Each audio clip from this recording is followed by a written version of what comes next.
آپ کو ہسٹری دکھاتا ہوں. دنیا کا سب سے پہلا انسان حضرت آدم علیہ نبینا علیہ السلام کو جس مہینے میں آدم علیہ السلام کے پتلے کو رب نے تیار کیا وہ محرم الحرام کا مہینہ تھا.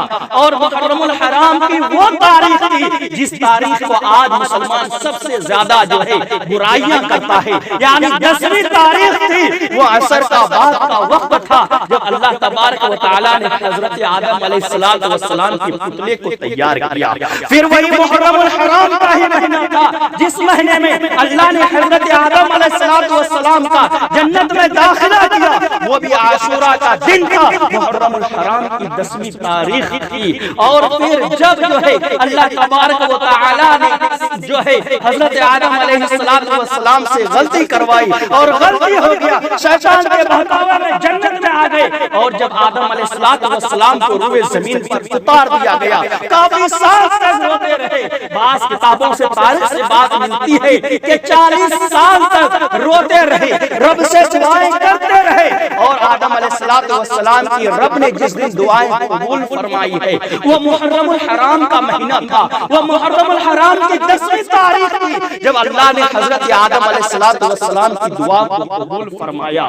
اور اسی پر بس نہیں بلکہ اللہ تبارک و تعالی نے ایک نبی پیدا فرمایا جن کا نام نوح علیہ السلام ہے. انہوں نے 1000 سال تک تقریباً اپنی قوم کو اللہ کی طرف بلایا.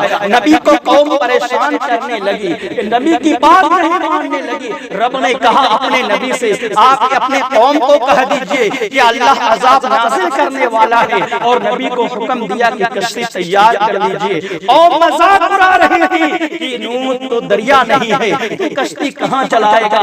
لیکن رب نے کہا کہ آپ انہیں عذاب کا خوشخبری سنا دیجئے, بربادی کا خوشخبری سنا دیجئے. اللہ کے نبی نے سنا دیا. وقت آئی عذاب نازل ہوا حضرت نوح علیہ السلام کی اور ان کے چاہنے والوں کی. اللہ نے جو حفاظت فرمائی ہے وہ محرم الحرام کے مہینے میں فرمائی ہے. اور جودی پہاڑ سے نوح علیہ السلام کی کشتی جو ٹکرائی ہے وہ محرم الحرام کی 10ویں تاریخ کو ٹکرائی ہے. اور اسی پر بس نہیں کہ حضرت تاریخ کے اندر لکھا ہے کہ حضرت سلیمان علیہ السلام کی حکومت جب ہاتھ سے نکل گئی اللہ تبارک و تعالی کی بارگاہ میں دعا کرتے ہیں اللہ دوبارہ حضرت سلیمان علیہ السلام کو حکومت جو ہے محرم الحرام کی 10ویں تاریخ کو ریٹرن کر دیتے ہیں. اور اسی پر بس نہیں اللہ تبارک و تعالی نے حضرت موسیٰ علیہ السلام کی بنی اسرائیل کی فرعون کے لشکر سے حفاظت جو فرمائی, دریائے کلثوم کو پار کرایا, دریائے کلثوم کو پار کرایا. صحیح سالم بنی اسرائیل پار ہو گئے, موسیٰ علیہ السلام پار ہو گئے. وہ محرم الحرام کا مہینہ تھا. وہ محرم کی 10ویں تاریخ تھی جب بنی اسرائیل نے اپنے ایمان اور سلامتی کے ساتھ دریا کلثوم کو پار کر گیا. اور فرعون کو اسی 10ویں محرم الحرام کو نست نابود کر دیا, غرق کر دیا, مٹا دیا. میرے مسلمان بھائیوں ذرا غور کرو کہ محرم الحرام کی کتنی تاریخ ہے.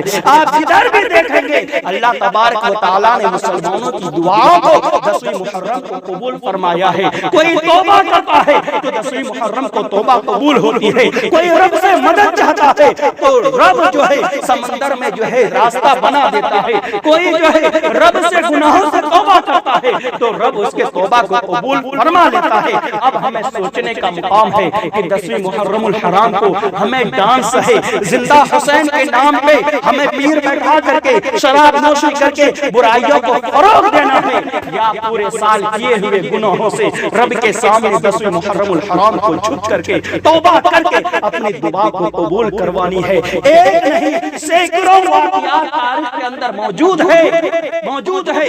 یہ محرم الحرام کی دعائیں 10ویں تاریخ کی دعائیں قبول ہوتی ہے. آقا مدنی صلی اللہ علیہ وسلم فرماتے ہیں, روایت کے اندر آتا ہے, غالباً ترمذی شریف کی حدیث ہے, آقا مدنی صلی اللہ علیہ وسلم فرماتے ہیں کہ جب قیامت قائم ہوگی وہ محرم الحرام کا مہینہ ہوگا اور عاشورہ کا دن ہوگا, یعنی 10ویں محرم الحرام کی تاریخ ہوگی جب رب قیامت کو قائم کرے گا. اس دنیا کو اجاڑ دے گا, تارے ٹوٹ کر زمین پر گر جائیں گے, یہ درخت جو ہے اڑتے پھریں گے, زمین پھٹ جائے گی، وہ تمام چیزوں کو محرم الحرام کے مہینے میں رب انجام دے گا۔ میرے بھائیوں ذرا سا سوچنے کی ضرورت ہے۔ آج ہم عزم کریں کہ آنے والے جو سمے میں ہفتے میں جو 10 محرم الحرام ہو رہا ہے اس سے ہم برائیوں سے بچنا ہے۔